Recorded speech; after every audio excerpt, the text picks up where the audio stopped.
खुशामदीद, आदाब, good morning, अस्सलाम वालेकुम। आप सबको हमारी तरफ से और प्रोग्राम आप देखना शुरू कर चुके हैं सलाम जेके। और सलाम जेके की आज की नशरियात लेकर आपका मेज़बान हस्ब वादा हाजिर खिदमत है। सामीन नाज़रीन, उम्मीद है कि आप रोबसेहत होंगे और चाय की चुस्कियाँ भी ले रहे होंगे, दफ्तर की तैयारियाँ कर रहे होंगे, आपने काम पर भी जाना होगा। लेकिन इस सब के बीच आपको हर पल का अपडेट भी हम करेंगे, यानी जब तक आप चाय की चुस्कियाँ लेते रहेंगे तब तक हम आपको बताएंगे कि मुल्क के अंदर क्या कुछ हो रहा है, बैरून मुल्क क्या कुछ हो रहा है और किस तरीके की सियासत जम्मू कश्मीर के अंदर हो रही है और क्या कुछ होने जा रहा है। इस पर गुफ्तगू करेंगे। 10 बजे तक आपका और हमारा साथ रहेगा और 9:30 बजे 9:40 पर आप और हम बात करेंगे। हमारी फ़ोन लाइन्स ऑटोमेटिकली खुलेंगी और जब तक फ़ोन लाइन्स खुलेंगी तब तक हम एक एक करके आपके सामने खबर रखने की कोशिश करेंगे। हमारे सोशल मीडिया प्लेटफॉर्म का ज़रूर इस्तेमाल कीजिएगा। ट्विटर, इंस्टाग्राम, फेसबुक पर आइएगा ज़रूर और हमारी ऑफिशियल वेबसाइट www.gulistannews.in को लाइक, शेयर और सब्सक्राइब ज़रूर कीजिएगा। तो बढ़ते हैं जी आगे। आज खबरों के सफ़र को बढ़ाते हैं आगे। मेरे साथ नई दिल्ली स्टूडियो में मौजूद है गौहर कुछ है। बहुत बहुत शुक्रिया गौहर हमारे साथ ज्वाइन करने के लिए। हस्बे वादा पहले अपने नाजरीन को बताते हैं कि माजी में आज के दिन क्या कुछ है, यानी हिस्ट्री ऑफ द डे में आज क्या कुछ आपके पिटारे में है। शुक्रिया। तो प्रोग्राम की शुरुआत करते हैं आज के दिन के हवाले से, चाहे मुल्क के अंदर या आलमी सतह पर आज के दिन के हवाले से क्या कुछ हुआ इस पर बात करेंगे। उसके बाद खबरों पे आएंगे। लेकिन आज के दिन के हवाले से अगर हम बात करेंगे तो आज ही के दिन यानी कि 8 अक्टूबर 1858 इंग्लैंड और चीन के दरमियान दूसरी जंग शुरू हुई। और आज ही के दिन 8 अक्टूबर 1895 जापानी साजबाज से कोरिया की मलिका का कत्ल हुआ है। और आज ही के दिन 1912 में मोए नेग्रू ने तुर्की के खिलाफ जंग का ऐलान किया है। और आज ही के दिन 8 अक्टूबर 1932 में हिंदुस्तानी फिजाया का क़याम अमल में आया है। वो आज ही का दिन था, यानी कि 8 अक्टूबर के दिन ही हिंदुस्तानी फिजाया का क़याम अमल में आया है।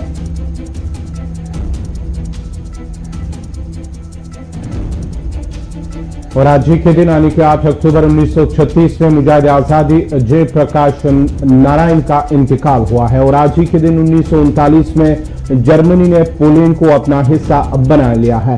और आज ही के दिन 1998 में हिंदुस्तान फ्लाइट सेफ्टी फाउंडेशन का रुकन बना है। और आज ही के दिन 8 अक्टूबर 1940 में जर्मन फौज ने रोमानिया पर कब्जा किया था। वो आज ही का दिन था 8 अक्टूबर 1940 जब जर्मन फौज ने रोमानिया पर कब्जा किया था।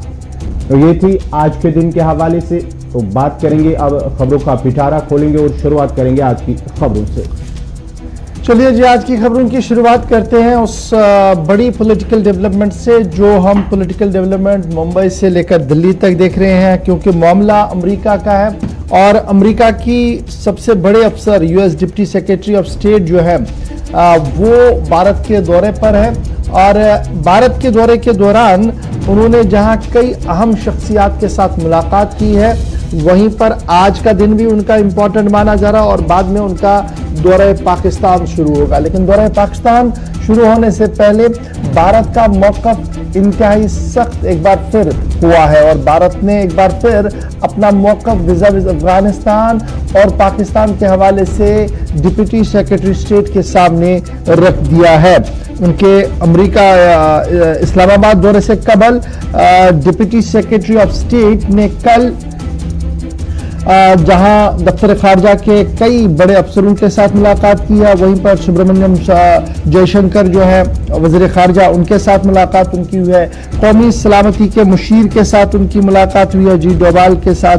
और बिजनेस समिट में आज वो अपनी बात जरूर रखेंगे। लेकिन जब ये हाई लेवल मीटिंग्स हुई हैं तो अफगानिस्तान की मौजूदा सूरत हाल, अमेरिका का रोल और भारत के तहफ़्फ़ुज़ात के हवाले से खुलकर बात हुई है। जहाँ एक तरफ से top of the agenda Afghanistan ही रहा है, वहीं पर पाकिस्तान का अफगानिस्तान के अंदर रोल और अफगान सरजमीन को जिस तरीके से इस्तेमाल करने की कोशिश हो रही है, उस पर भारत का जो मौक़िफ़ है, उन्होंने अपना मौक़िफ़ जो है वो डिप्टी सेक्रेटरी ऑफ स्टेट के सामने रख दिया है। और माना जा रहा है कि अब जब वो इस्लामाबाद जाएंगी तो उनके सामने एक नक्शा होगा और भारत क्या कुछ कह रहा है और किस तरीके के खदशात है वो उनके सामने रहेंगे। तो आप ये भी याद रखिएगा कि बायलैटरल टाइज यानी दो तरफा जो मामलात भारत और अमेरिका के हैं वो इससे पहले भी बेहतर रहे हैं, क्योंकि आपको याद होगा कि रवा महीने के दौरान और इससे पहले भी बायलैटरल एग्रीमेंट्स के तहत वुमेन इकोनॉमिक एम्पावरमेंट दोनों मुल्कों की तरफ से जो है वो अनाउंस किया गया था कि इस पर जो है दोनों मुल्क एक साथ होकर काम करेंगे। वहीं पर पिछले हफ्ते सितंबर के महीने में भी आपको याद होगा कि Indian chief of the defence staff जो है बिपिन रावत साहब वो अमेरिका चले गए थे। वहां पर डिफेंस सेक्रेटरी ऑस्टिन के साथ उनकी मुलाकात हुई थी वॉशिंगटन के अंदर। उसके बाद अगर आप देखेंगे कि यूएस एफर्ट्स जो हुए हैं कि भारतीय फिजाइया और भारत की फोर्सेस को किस तरीके से मॉडर्नाइज किया जाए और कितना जो ज़रूरतें हैं उन्हें पूरा किया जाए, उस पर जो काफ़ी पेशरफ्त हुई है उससे ये साफ माना जा रहा है कि दोनों मुल्कों के बीच जो है वो तिजारती मामलात भी आगे बढ़ रहे हैं, सफारती मामलात भी आगे बढ़ रहे हैं और शराकत दारी भी अब आगे बढ़ रही है। क्योंकि एक तरफ से अफगानिस्तान का मामला है, दूसरी तरफ से चाइना का मामला है, तीसरी तरफ से पाकिस्तान का मामला है और इन सभी मामलों पर जहां भारत का अपना एक अलहदा मौक़िफ़ है, वहीं पर अमेरिका ने भी अपने मौक़िफ़ की तायीद की है। और भारत जिस तरीके से ख्यालात का इजहार किया गया अमेरिका से लेकर कल तक, उसकी तायीद अमेरिका की तरफ से की गई है। ये बात बड़ी जो है वो सामने आ रही है। और इन खबरों और तस्दीकों को सिर्फ भारत के अंदर छपने वाले अखबारों की तरफ से ही नहीं छापा गया, बल्कि बैनुल-अक़वामी सतह पर जो छप रहे अखबार है, न्यूयॉर्क टाइम्स है और दीगर अखबार है, उन्होंने भी अपने मजमूनों में या अपनी खबर के अंदर इस बात का इशारा ज़रूर दिया है कि आने वाले दिनों में बाइडन इंतज़ामिया और वज़ीर-ए-आज़म नरेंद्र मोदी के बीच जो केमिस्ट्री बन रही है और जिस तरीके के हालात बन रहे हैं वो बेहतरी के इशारे साफ दिख रहे हैं।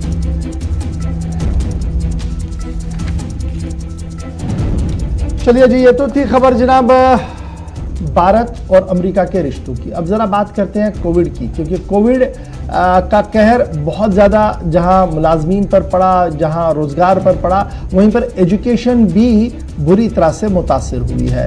और एक कौमी सर्वे सामने आया है, जिस सर्वे के मुताबिक जो वजारत तालीम की तरफ से किया गया, एजुकेशन मिनिस्ट्री ने जो सर्वे लाया है, उसके मुताबिक 40% बच्चे 7 रियासतों के अंदर ऐसे हैं जिनके पास डिजिटल डिवाइस एक्सेस नहीं है।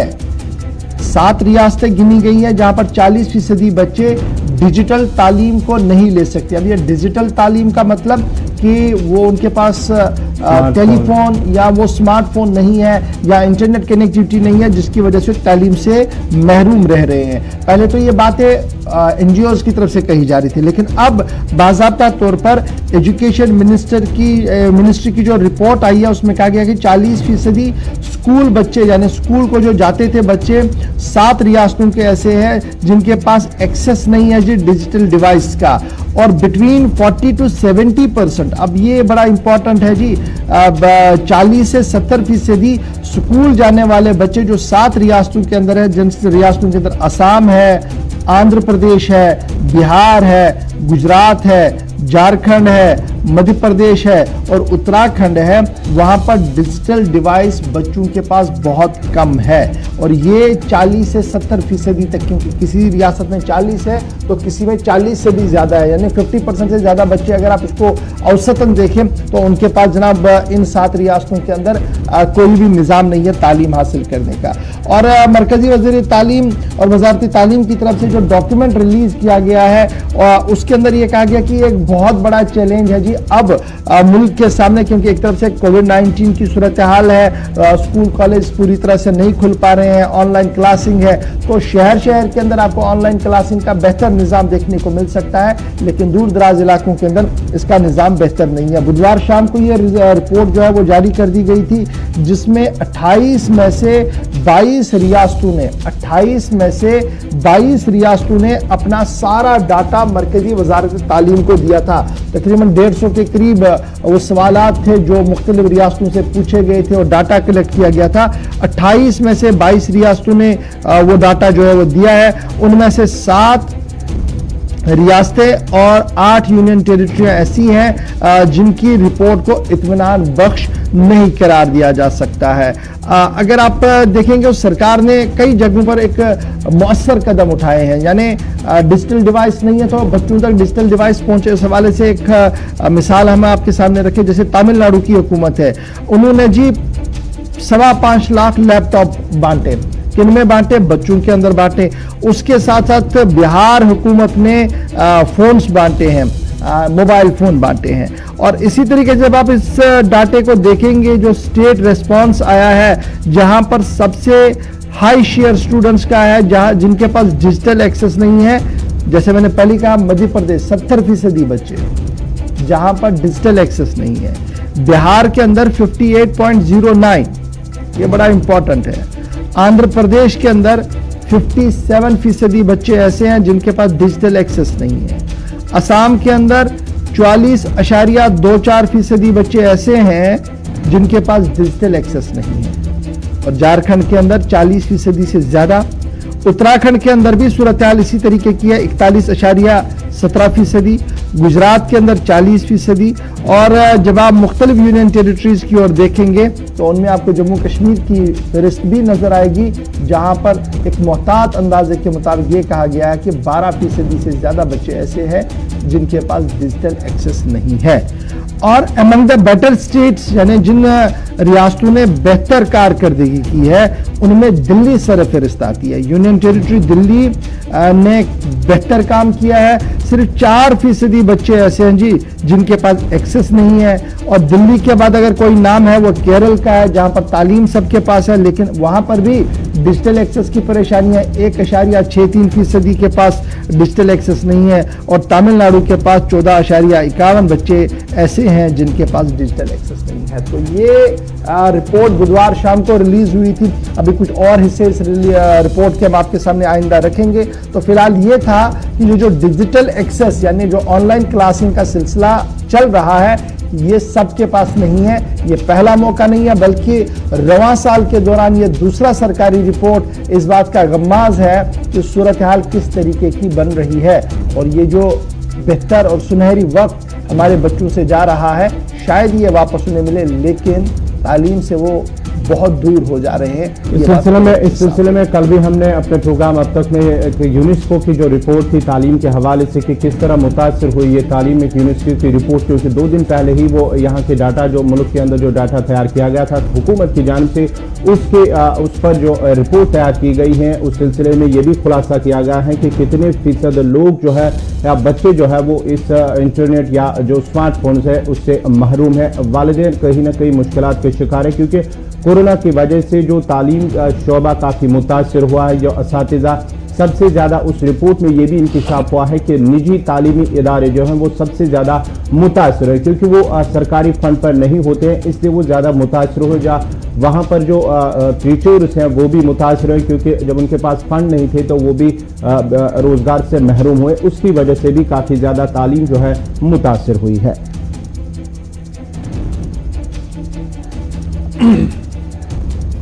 तो चलिए बढ़ते हैं आगे, जहां हम तालीम की बात कर रहे हैं, कोविड की बात कर रहे हैं। अब कोविड की ही बात करेंगे, क्योंकि भारत और बरतानिया के दरमियान जो पहले ही बरतानिया की जानिब से जो भारत से आने वाले लोग, बरतानिया जाने वाले लोग हैं, उनके लिए 10 दिन का क्वारंटीन रखा गया था, लाजमी करार दिया गया था। अब बरतानिया की जानिब से उसका यू टर्न लिया, अपने फैसले को वापस लिया है और भारत ने बरतानिया में क्वारंटीन मामले पर अब नया फैसला किया है कि भारत से आने वाले जो मुसाफिर होंगे या सयाह होंगे, जो भी लोग होंगे, उन्हें 10 दिन का क्वारंटीन लाजमी नहीं होगा। और साथ ही साथ कोविशील्ड और तस्लीम शुदा सर्टिफिकेट को लाजमी हर जगह है, क्योंकि जिसने वैक्सीन किया होगा उसी को दूसरी जगह, दूसरे मुल्क में जाने की इजाज़त होगी। और साथ ही साथ जो कोविड वैक्सीनेशन सर्टिफिकेट होगी वो भी लाजमी होगी, अपने साथ लाजमी उसे करार दिया गया है।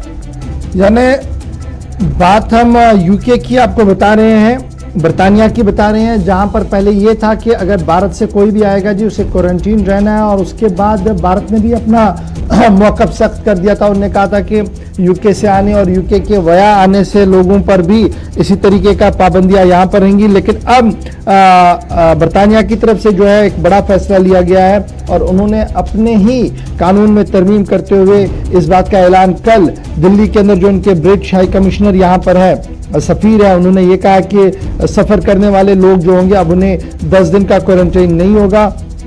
और आज कल से 11 अक्टूबर से बाज़ाब्ता तौर पर 11 अक्टूबर से 12 बाज़ाब्ता तौर पर इस हुक्मनामे का निफाज जो है वो यूके के अंदर होगा।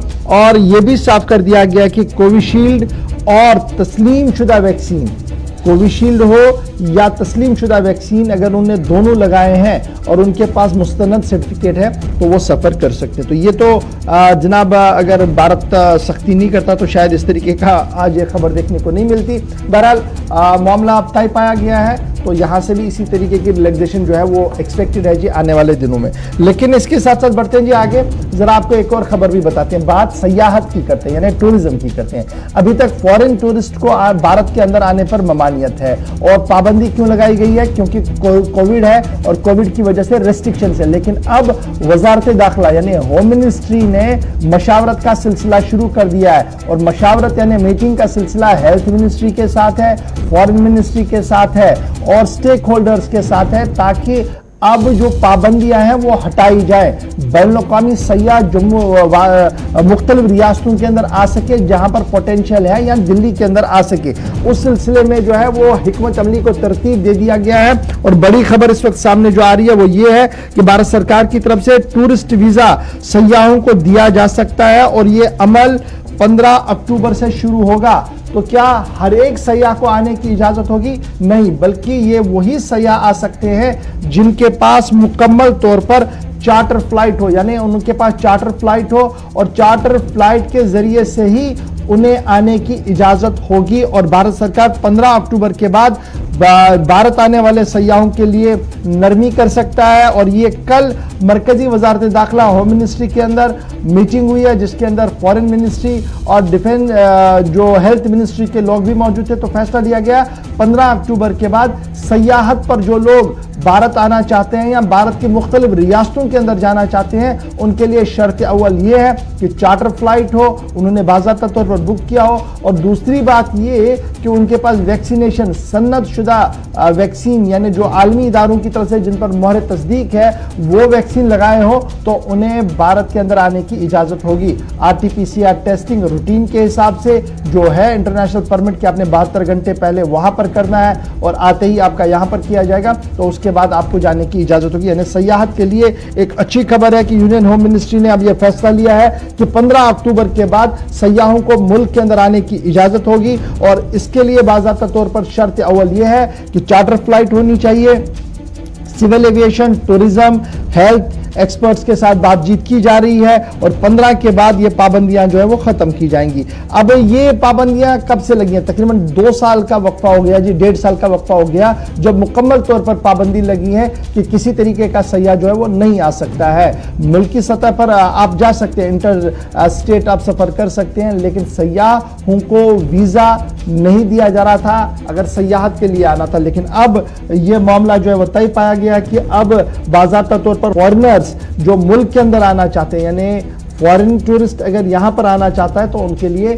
बाज़ाब्ता तौर पर अब दरवाजा खोल दिया गया है। तो ये तो थी जनाब सयाहत के हवाले से खबर। अब जरा करते हैं भारतीय जनता पार्टी की भी खबर आपके सामने बताते हैं, जिन्होंने अपनी कौमी मरकजी आमिला का तश्कील नौ किया है, यानी नेशनल एग्जीक्यूटिव कमेटी की तश्कील दे दी गई है। और नेशनल एग्जीक्यूटिव कमेटी के अंदर कई चेहरे गायब है और कई चेहरों को नुमाइंदगी भी मिली है। तो ये बड़ी खबर इस वक्त सामने जो आ रही है वो ये है कि जो कौमी कमेटी बनाई गई है, नेशनल एग्जीक्यूटिव कमेटी जो बनाई गई है, उसमें वरुण गांधी और उनकी वालिदा मेनका गांधी, उसके साथ साथ बीरेंद्र सिंह, उनका नाम जो है वो लिस्ट से हटा दिया गया है। और नए लिस्ट के अंदर जो है वो ज्योतिरादित्य सिंधिया है मध्य प्रदेश से, उसके अंदर अरुणा ठाकुर है जिनका ताल्लुक मध्य प्रदेश से है, अश्विनी विश्वास साहब है, डॉक्टर जयशंकर है, और मीनाक्षी लेखी जो नेशनल हुकअप पर है, लेकिन जम्मू कश्मीर को भी रिप्रेजेंटेशन इस नेशनल एग्जीक्यूटिव में मिली है। 2 मेंबर भारतीय जनता पार्टी की कौमी एग्जीक्यूटिव कमेटी के अंदर 2 मेंबरों की जो है वो उन्हें नुमाइंदगी होगी। एक डॉक्टर जितेंद्र सिंह जो मरकजी वजीर भी है, और उसके साथ साथ डॉक्टर दरख्शां अंद्राबी जो नेशनल एग्जीक्यूटिव की रिप्रेजेंटेशन करेंगे जम्मू कश्मीर के स्टेट की वहां पर। तो नेशनल एग्जीक्यूटिव के हवाले से कुछ लोग बाहर किए गए और कुछ लोग अंदर किए गए। अब जिन लोगों को बाहर किया गया उनके बारे में क्या कुछ चल रहा है, अफवाहें और खबरें जो है और तस्दीक शुदा खबर जो है वो ये है कि मेनका गांधी और उनके फर्जंद वरुण गांधी को इसलिए बाहर हाल निकाला गया, क्योंकि गुज़श्ता दिनों जो किसानों का धरना प्रदर्शन उत्तर प्रदेश के अंदर चल रहा था उस पर उनके ट्वीट्स आ रहे थे और लगातार उनकी तरफ से ये कहा जा रहा था कि एक हमदर्दाना गौर किया जाए और मसल पावर से इस तरीके के मामले हल नहीं होते हैं। तो ये जब उनके ट्वीट सामने आए तो नेशनल एग्जीक्यूटिव से उनको बाहर का रास्ता दिखाया गया, नए चेहरों को रखा गया और उन नए चेहरों में अब जम्मू कश्मीर के भी 2 नाम आए हैं। इधर भारतीय जनता पार्टी के जरा से जो हमारे पास मुसद्दिका इत्तला मिल रही है वो ये है कि नेशनल एग्जीक्यूटिव का इजलास जिसकी सरबराही भारतीय जनता पार्टी के सदर जेपी नड्डा खुद करेंगे, 18 अक्टूबर को पुरानी यानी जो अभी तश्कील दी गई है, जो अभी एग्जिस्टिंग है, इस कमेटी का इजलास होगा और उसके फौरन बाद 7 नवंबर को नई मजलिस अमला जो बनाई गई है, नेशनल एग्जीक्यूटिव जो नई बनाई गई है, उसकी मीटिंग 7 नवंबर को दिल्ली के अंदर होनी है। यानी जो नए मेंबर नेशनल एग्जीक्यूटिव के अंदर जगह पाए हैं उनको 7 नवंबर में उनका इजलास होगा और जो पुरानी एग्जीक्यूटिव कमेटी है उनका लास्ट सेशन जो है वो 18 अक्टूबर को होगा। तो इस तरीके से कुछ लोग बाहर का रास्ता दिखाया गया नेशनल एग्जीक्यूटिव से और कुछ लोगों को वापस अंदर लाया गया और वापस लाने वाले में जैसे मैंने आपको पहले ही बताया कि अनुराग ठाकुर समेत जम्मू कश्मीर के 2 चेहरे भी इस कौमी मजलिस आमला के हिस्सा बन चुके हैं। तो ये थी बीजेपी के हवाले से खबर। बढ़ते हैं आगे, अब बात करते हैं लखीमपुर खीरी तशद्दुद मामले के हवाले से, जहां कल भी सुप्रीम कोर्ट के अंदर वहां समाअत हुई है। चीफ जस्टिस ऑफ इंडिया की सदारत में ये समाअत हुई है और आज भी इस पर समाअत होनी है। लखीमपुर खीरी मामले को लेकर आज भी सुप्रीम कोर्ट में समाअत होगी और इस सिलसिले में यूपी हुकूमत को मजीद तफसीलात तलब करनी है। आज सुप्रीम कोर्ट के अंदर तफसीली रिपोर्ट में FIR किन लोगों के खिलाफ दर्ज हुई है और इस सिलसिले में मरने वालों की कितनी तादाद है, जख्मी लोगों की कितनी तादाद है और जिन जो इसमें मुलविस है उनके खिलाफ क्या कुछ कार्रवाई हुई है, इस सिलसिले में सुप्रीम कोर्ट ने यूपी हुकूमत से ये रिपोर्ट मांगी है और आज यूपी हुकूमत को सुप्रीम कोर्ट के अंदर ये पूरी तफसीली रिपोर्ट जानकारी रखनी होगी सुप्रीम कोर्ट के अंदर। उसके बाद ही उस पर जो है क्या कुछ फैसला आ सकता है या क्या समाअत होगी, समाअत के दौरान क्या कुछ होगा, ये फिर सुप्रीम कोर्ट के अंदर मजीद इसमें तफसीलात आएंगे। दरअसल ये सुप्रीम कोर्ट में मामला तब चला गया था जब 2 वकला की तरफ से एक दरख्वास्त दी गई थी चीफ जस्टिस को और चीफ जस्टिस को लिखा गया था कि किस तरीके के हालात बने हैं। 8 लोगों की मौत हुई है जिनमें एक सहाफ़ी भी है और हंगामा बहुत ज़्यादा चल रहा था। तो उसके बाद ही सुप्रीम कोर्ट ने सोमो मोटो लिया और सोमो मोटो के तहत अब सुप्रीम कोर्ट की मॉनिटरिंग में यह मामला जो है वो आगे बढ़ रहा है। कल जो सवाल पूछा गया था वो ये था कि बताइएगा FIR हुई है या नहीं है और FIR का स्टेटस क्या है, कितने लोगों की गिरफ्तारी हुआ है। इधर जो उत्तर प्रदेश से हमारे पास खबर है वो ये है कि मुश्किलें बढ़ चुकी है और मुश्किलें जो बड़ी हैं वो बड़ी हैं जनाब मरकजी वज़ीर दाखिला मिश्रा साहब के बेटे की, क्योंकि आज बाज़ाब्ता तौर पर उसको समन किया गया है, नंबर 1। और नंबर 2 आशीष एल्स मोनू जिसका नाम कंप्लेंट के अंदर है, पुलिस का दावा है कि उसकी गिरफ्तारी हुई है और उसके साथ साथ मजीद 2 लोगों की और गिरफ्तारी हुई है। यानी कोर्ट के अंदर आज वो ये जरूर बताएंगे कि देखिए 2-4 लोगों की हमने गिरफ्तारी की है और जिसका नाम सर फहरिस्त है कि वो थार जीप के अंदर मौजूद था वजीर मौसूफ का बेटा, तो उसे भी समन किया गया है, यानी आज उससे भी पूछताछ होगी। इधर किसान इस पूरे मामले पर गहरी नजर रख रहे हैं क्योंकि एक तरफ से सुप्रीम कोर्ट आज खुद मामले का नोटिस ले चुका है और दूसरी तरफ से किसानों ने सिर्फ 8 दिन का वक्त दिया है। इधर आज भी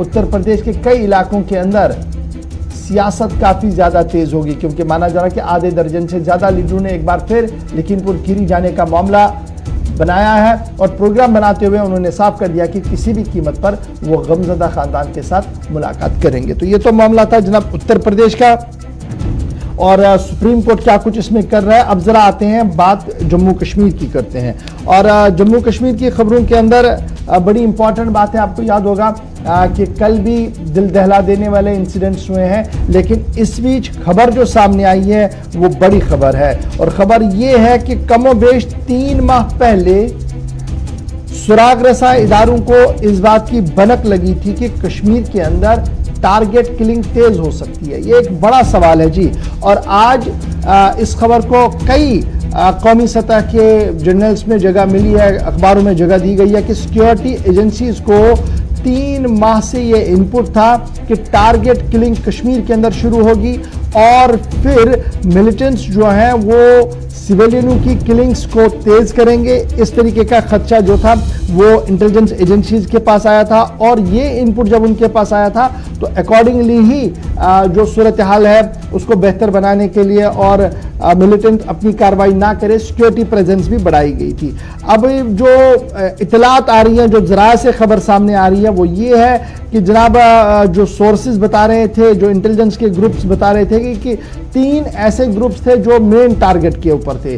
ایک ٹارگٹ یہ تھا کہ بی جے پی کے جو آؤٹ سپوکن لوگ ہیں ان پر حملے کیے جائیں, دوسرا یہ تھا کہ جموں کشمیر اپنی پارٹی کو ٹارگٹ بنایا جائے, اور تیسرا یہ تھا کہ مائنورٹی کمیونٹی کو ٹارگٹ بنایا جا سکتا ہے. یہ انٹیلیجنس ذرائع سے ہمارے پاس بھی اطلاعات آئی ہے, اور اس اطلاع کو آج ایک بڑے جرنل نے بھی جگہ دی ہے, ایک بڑے اخبار نے بھی جگہ دی ہے, اور انہوں نے اسی طریقے سے لکھا ہے اس خبر کو. اور جب یہ کیٹیگری وائز کہا گیا تھا تو اس کے بعد اسٹیٹ گورنمنٹ, اسٹیٹ ایڈمنسٹریشن کے پاس بھی یہ معاملہ چلا گیا ہوگا, اور انہوں نے اپنے طریقے سے کارروائی کی. ادھر جموں کشمیر انتظامیہ کے ایک افسر نے کل ہمارے ساتھ رات دیر گئے بات کی, اور اس بات چیت کے دوران انہوں نے کہا کہ یہ پاسبل ہی نہیں ہے کہ جناب آپ ہر فرد کو سیکیورٹی کور دیں. یہ بالکل صحیح بات بھی ہے, ہر فرد کو سیکیورٹی کور نہیں دیا جا سکتا ہے, لیکن دوسری بات بھی یہ صحیح ہے کہ سیکیورٹی گریڈ کافی متحرک ہے, اور انٹیلیجنس ذرائع سے جتنی بھی رپورٹس آ رہی ہیں اس پر اکارڈنگلی ہی کارروائی بھی ہوتی ہے, چاہے وہ پولیس کے پاس آئے, آرمی کے پاس آئے, کس کے پاس بھی. ایک جوائنٹ میکنزم بنایا گیا ہے. یہ ایک بڑے پولیس افسر نے بتایا مجھے کہ یہ اگر یہ اطلاع صحیح بھی ہوگی تو یہ مشکل ہے کہ آپ ہر فرد کو سیکیورٹی کور دیں, چاہے وہ مائنورٹی کمیونٹی کا ہو یا میجورٹی کمیونٹی کا ہو. تو نمبر 2, اب پچھلے 5 دن کی جب ہم بات کریں گے تو 7 سویلینوں کی کیجویلٹی ہوئی ہے. پچھلے 5 دن میں 7 سویلینوں کی کیجویلٹی ہوئی ہے. یہ ایک بہت بڑا لمحہ فکریہ ہے, کیونکہ یہ اس وقت ہو رہا ہے جب یہ لگاتار دعوے کیے جا رہے ہیں کہ جموں کشمیر کی صورتحال جو ہے وہ بہتر ہے, جموں کشمیر کے اندر معاملات کو سخت کیا گیا ہے, اور لگاتار سیکیورٹی ایجنسیاں جو ہے وہ متحرک نظر آ رہی ہے. اب اس وقت جب ہم یہ خبر آپ کے ساتھ بتا رہے ہیں, جب یہ بات ہم آپ کے ساتھ کر رہے ہیں, تو 2 چیزیں بڑی امپورٹنٹ ہیں. ایک جو مائنورٹی کمیونٹی ہماری ہے جو اس وقت وادی کشمیر کے اندر ہے, چاہے وہ مائیگرنٹ کیمپس کے اندر ہے یا کسی طریقے سے اپنے علاقوں کے اندر ہے, ایک دہشت کا ماحول کل سے بنا ہوا ہے. اور لگاتار ہم نے بھی دیکھا کہ رات دیر گئے پھر اسٹیٹ ایڈمنسٹریشن کے بھی بڑے اقدامات رات کو ہم نے دیکھے, جو کشمیری پنڈت کشمیر صوبے کے مختلف ضلعوں کے اندر تھے تو انہیں جناب سیکیورٹی زونز میں تبدیل کیا گیا. یعنی اگر کوئی 2 منٹ کے لیے آپ سمجھ لیجئے وہ لال چوک کے اندر رہ رہا تھا تو اس کے کہا گیا کہ بھئی آپ لال چوک میں نہیں رہیں گے, آپ سیکیورٹی کور میں رہیں گے. تو وہ سیکیورٹی کور ڈیفائن کیا گیا کہ کہاں پر ہے, آپ وہاں پر آئیے. اور اسی طریقے سے ساؤتھ کشمیر, نارتھ کشمیر اور سینٹرل کشمیر سے بھی اطلاعات ہے کہ کشمیری پنڈتوں کو سیف مقامات کی اور لیا گیا ہے. اب سوال یہاں پر صرف کشمیری پنڈتس کا نہیں ہے, یہ مائنورٹیز کا معاملہ بن رہا ہے, کیونکہ مائنورٹیز زیادہ خوفزدہ ہے. تو یہ ایک چیز ہے. اور کل ہی یہ جو پینک موڈ ہوا ہے, اس میں یہ کہا گیا ہے کہ جناب جو فیملیاں ساؤتھ کشمیر کے اندر تھی, جو الگ الگ جگہوں پر تھی, انہیں کلب کیا گیا, ایک ہی جگہ پر رکھا گیا. اور یہ بھی کل خبر سامنے آئی کہ کچھ گھر جو ہے وہ جموں کے لیے بھی روانہ ہوئے, اگرچہ اس کی کوئی تصدیق آج صبح تک بھی نہیں ہوئی ہے. بہرحال اس پورے انسیڈنٹ کے دوران جو انٹیلیجنس ایجنسیاں ہیں, لا انفورسمنٹ ایجنسیاں ہیں, ان کا ماننا ہے کہ ایک نیا موڈس آپرینڈی جو ہے وہ اڈاپٹ کیا گیا ہے, اور پاکستان اس کی پوری شے کے پیچھے ہے. اگرچہ دراندازی کی کوششیں ناکام بنائی جا رہی ہے, تاہم ڈرون ایک ایسا معاملہ ہے جس سے ہتھیار ڈراپ ان ہو رہا ہے, اور پچھلے 1.5 مہینے کے دوران چھوٹے ہتھیاروں کا بڑے پیمانے پر استعمال ہوا ہے. یہ انٹیلیجنس اداروں نے بھی اپنی رپورٹ میں کہا ہے, اور اس بات کو خود پولیس کے ذمہ دار ٹاپ آفیشلز بھی مان رہے ہیں. تو یہ تو تھی جناب انٹیلیجنس کے حوالے سے خبر, لیکن ذرا آگے بڑھتے ہیں, آپ کو بتاتے ہیں کہ کیا کچھ اور بھی چل رہا ہے سری نگر کے اندر. ہم کوشش کریں گے سنم اعجاز صاحب بھی ہمارے ساتھ جوائن کریں یا تجمل ہمارے ساتھ جوائن کریں, تاکہ ہم بات کر سکے کہ کیا کچھ صورتحال ہے. ابھی جو یہ شفٹ ہو رہا ہے یہ بڑا ہے کہ ٹارگٹ بریکنگ, ذرا چلائیے گا ساتھ ساتھ وہ ٹارگٹ والی بریکنگ. یہ بڑا امپورٹنٹ ہے کہ ایک ٹارگٹ کلنگ جب کی گئی ہے تو چھوٹے ہتھیاروں کا بہت زیادہ استعمال ہوا ہے, اور پچھلے کئی دنوں سے ہم لگاتار جو اعداد و شمار دیکھ رہے ہیں, کہا جا رہا ہے کہ رواں سال کے دوران 7 اکتوبر تک 28 سویلینوں کی کلنگ ہوئی ہے. ان 28 سویلینوں کی کلنگ میں جو 7 اکتوبر تک کا اعداد و شمار سامنے آیا ہے, ان میں 7 نان مسلم ہیں, 2 हिंदू है जो आउटसाइडर थे और बाकी जो है वो सारे 5 लोकल हिंदू है, एक सिख है, लेकिन कुल मिलाकर 28 में से 7 निकालिए तो आप देखेंगे कि किलिंग्स किस तरीके से हुई है। तो किलिंग्स हो रही हैं जी, 7 अक्टूबर तक 28 लोगों की मौत हुई है। और जब आप इसको ऐसे भी देखेंगे, दूसरे जाविये में देखेंगे, साल 2020 के दौरान कितने लोग मारे गए थे, सिविलियन कितने मरे थे, 37 सिविलियंस मारे गए थे। और इसी तरीके से जब आप साल 2019 का आंकड़ा देखेंगे तो 40 के करीब लोगों की मौत, सिविलियनों की मौत इसी तरीके से हो गई थी, जिन्हें आप नामालूम बंदूक बरदार बाद में कहते हैं। अब जब ये सिविलियन कैजुअल्टियां हो रही हैं, जब ये पूरा मामला हो रहा है, तो एक तंजीम रेजिस्टेंस फ्रंट के तौर पर सामने आ रही है और ये रेजिस्टेंस फ्रंट बयान भी जारी कर रहे हैं और ये भी मान रहे हैं कि उनकी तरफ से जो है वो कार्रवाइयां की गई। अब ये रेजिस्टेंस फ्रंट है क्या, तो इस पर पुलिस के जो जिम्मेदार हैं उनका मानना है कि जनाब ये दरअसल एक कोऑर्डिनेशन ग्रुप है जी, 3 लोगों का, हिजबुल मुजाहिदीन का, जैश का और लश्कर का, जो ज्वाइंटली ये सारे ऑपरेशन चलाते हैं और इस तरीके के बाद में वो टीआरएफ के नाम से बयान भी जारी करते हैं। ताहम टीआरएफ के बारे में पुलिस के पास जो मुसद्दिका इत्तला है वो ये भी है कि बहुत सारे लोगों की किलिंग्स भी हुई हैं और बहुत सारे लोग जो है वो मारे भी गए। इधर ये जो तस्वीरें आप देख रहे हैं ये जनाब लेफ्टिनेंट गवर्नर साहब की हैं और पीपल्स डेमोक्रेटिक पार्टी की सदर महबूबा मुफ्ती की है, जो मक्खनलाल बिंद्रू गुज़श्ता दिनों गोलियों का शिकार हुए थे श्रीनगर शहर के अंदर, उनकी रिहाइशगाह पर कल लेफ्टिनेंट गवर्नर साहब भी गए, ताज़ियत उनके साथ की और फिर हमने देखा कि Jammu Kashmir Peoples Democratic Party की सदर महबूबा मुफ्ती भी वहां पर चली गई और उन्होंने भी अपने तरीके से ताज़ियत किया है। तो आज माना जा रहा है कि आज उन लोगों के घरों में ये सभी लीडर जाएंगे जिनमें फारूक अब्दुल्ला का भी नाम सामने आ रहा है, महबूबा मुफ्ती का भी सामने नाम आ रहा है, जो कश्मीरी माइग्रेंट, जो कश्मीरी पंडित कल मारा गया और जो सिख कम्युनिटी से एक आदमी को मारा गया। तो कल माना जा रहा है, आज जो माना जा रहा है वहां पर लगभग पॉलिटिकल पार्टीज के लीडर्स का जाने का मन है। इधर कांग्रेस ने भी, जो कांग्रेस की जम्मू कश्मीर की इंचार्ज है, उन्हें आज रवाना किया है जी जम्मू कश्मीर के लिए, ताकि वो भी यहां पर आकर ताज़ियत पुरसी करे। सूरत हाल क्या कुछ है, क्योंकि सिक्योरिटी को हाई अलर्ट पर रखा गया है और रात भर अफवाहों का बाजार भी काफी ज्यादा गर्म रहा। सीधे श्रीनगर चलेंगे, सही तजम्मुल हमारे साथ है। तजम्मुल बहुत शुक्रिया जी ज्वाइन करने के लिए। रात भर अफवाहों का बाजार और दिल्ली बैठे बैठे बड़ी चीजें ऐसी भी होती है जो होती नहीं है, लेकिन दिल्ली आते आते हवा बन जाती है कि बड़ी चीजें हुई हैं। रात गुजरी कैसे और सिक्योरिटी का कवर किस तरीके का, न सिर्फ श्रीनगर के अंदर बल्कि आउटस्कर्ट्स के अंदर भी अभी दिख रहा है। बहुत बहुत शुक्रिया इशफाक साहब। जम्मू कश्मीर में जिन वाकयात के बाद हमने देखा कि सिविल सेक्रेटरीट से लेकर पाइन इलाकों तक और लो लाइन एरिया से लेकर डाउन टाउन तक हमने खुसूसी नाके देखे, बख्तर गाड़ियों को गश्त करते पाया गया और मोबाइल बंकर्स को एक जगह से दूसरी जगह और सीआरपीएफ के मुख्तलिफ यूनिट जम्मू कश्मीर पुलिस के सीनियर अफसरान के साथ आलूची बाग से लेकर इंदिरा नगर और आसपास के इलाकों में गश्त लगातार जारी रही। लेकिन जम्मू कश्मीर में जब आप इन वाकयात को देखते हैं, लेफ्टिनेंट गवर्नर के साथ साथ महबूबा मुफ्ती और रजनी पाटिल जो कि कांग्रेस की इस वक्त जम्मू कश्मीर इंचार्ज है, वो आज कश्मीर के दौरे पर पहुंचेंगे और हो सकता है कि भारतीय जनता पार्टी के सीनियर कायद, लेकिन इत्तेफाक देखें कि भारतीय जनता पार्टी के यूनियन मिनिस्टर अब्बास नकवी साहब खुद कश्मीर में इस वक्त तशरीफ आवर हैं और उन्होंने भी इस वाक़े की जबरदस्त अल्फाज में मजम्मत की है।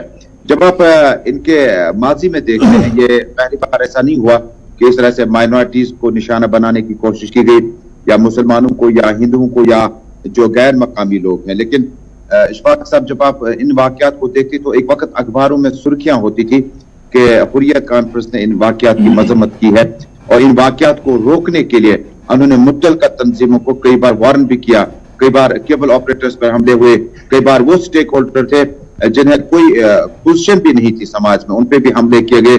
उसके बाद एक तरफ पीडीपी, कांग्रेस, नेशनल कॉन्फ्रेंस, हुर्रियत, जमात इस्लामी, अहले हदीस और बाकी तंजीमें जो थे उनके स्टेट्स आते थे और ये रेजिस्टेंस जो थी ये कम हो जाती थी। हमने प्रैक्टिकली तौर पर पाया कि जिस वक्त यहाँ पर ऐसे लोगों को मारने की कोशिश की गई जिनका समाज में उतना ज्यादा रोल हमने विजिबली नहीं देखा, बातनी तौर पर उनका क्या रोल था लेकिन जाहिरी तौर पर हमने नहीं देखा। लेकिन आज इन स्टेटमेंट्स को हमने बहुत कम पाया। आपने देखा होगा कि अब जुनैद मत्तू ने थोड़ा सा स्टेटमेंट में और तेजी लाई और कहा कि जो शख्स किसी शख्स का खून नाहक करता है वो टेररिस्ट हो सकता है, वो मिलिटेंट भी नहीं हो सकता है। इसी तरह से पुलिस लाइन पर अपना बयान है, पुलिस ने कहा कि हम इनको गिरफ्तार करके बेनकाब करेंगे अंतकरीब। लेकिन जो बाकी फोर्मस है उनकी जो खामोशी है, मुझे लगता है कि ऐसे अफराद की हौसला अफजाई हुई जिन्होंने, आप जिस तरह से नाम गिन रहे हैं, अफराद को गिन रहे हैं कि कितने अफराद अभी तक मारे गए हैं, उनकी जरूर हौसला अफजाई होती है जब बहुत अहम जुबानें जो है खामोश रह जाती है। वाकईतन जिस वक्त आप जम्मू कश्मीर में बीती रात को देखें तो वाकई सन्नाटा था और ऐसा लग रहा था जैसे कर्फ्यू जैसी सिचुएशन थी।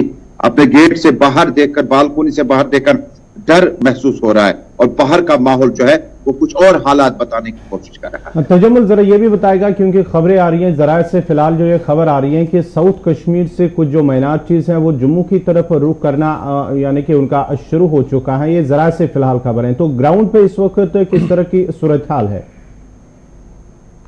देखिए, जिस वक्त आप माइनॉरिटीज में हिंदुओं की बात करते हैं, सिखों की बात करते हैं, सिखों ने हमेशा जम्मू कश्मीर के परेशान कुन माहौल में हमारा साथ दिया, क्योंकि हम लोग भी पिछले 30 बरसों से जिन हालात से गुजरे हैं जिसमें ज्यादातर शिकार जो है मुसलमान हुआ, और उसके बाद सिखों ने जिस तरह से बढ़ चढ़कर हमारे मुतअद्दिद मुश्किलात में अपना रोल अदा किया। खबरें वाकई सही हैं।